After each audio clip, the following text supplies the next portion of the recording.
এই চাওয়ালি, বলছি কালেক্টর ম্যাডামের বাড়িটা কোনটা রে? স্নেহা, তুই?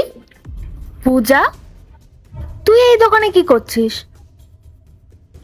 ও আচ্ছা, এখন চা বিক্রি করিস নাকি? না না স্নেহা, তুই ভুল ভাবছিস, এটা আমার দোকান না। আচ্ছা, তাহলে কার দোকান এটা?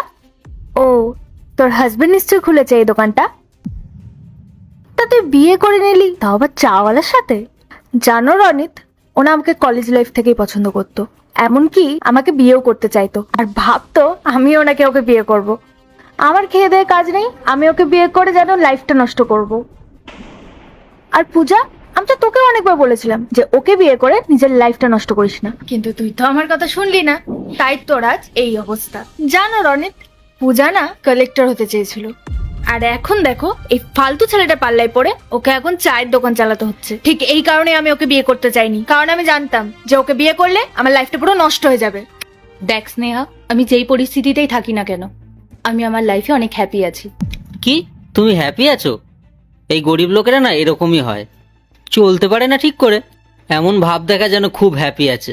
নিজেই নিজের জীবনটাকে বরবাদ করে দিলে এই ছেলেটাকে বিয়ে করে। রনিত ছাড়ো, ওকে এসব বলে লাভ নেই, ও প্রথম থেকে এরকম বোকা।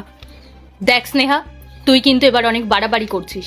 আমি খুব ভালো মতো জানি তুই আমার হাজবেন্ডের সাথে কতটা খারাপ ব্যবহার করেছিস। আমি কিন্তু আমার হাজবেন্ডের অপমান এইভাবে সহ্য করতে পারবো না।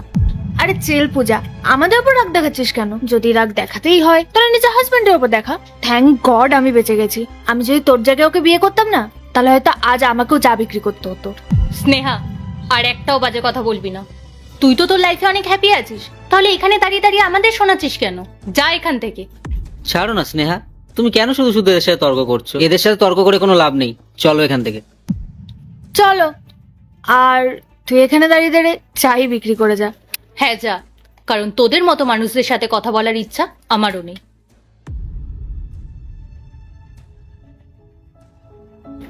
ইন্দ্র, তুমি প্লিজ ওদের কথা কিছু মনে করো না।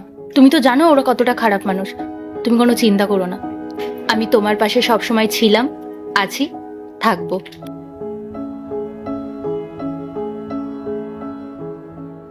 ম্যাডাম, আমার এই দোকানটা সামলানোর জন্য আপনাকে অনেক অনেক ধন্যবাদ।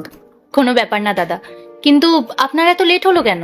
ম্যাডাম, আসলে আমার বাবার শরীরটা না বড্ড খারাপ, তাই ওনার ওষুধ আনতে থেকে দেরি হয়ে গেল, ক্ষমা করবেন ম্যাডাম। আচ্ছা, তা এখন কেমন আছে আপনার বাবা? আগের থেকে অনেক ভালো আছেন।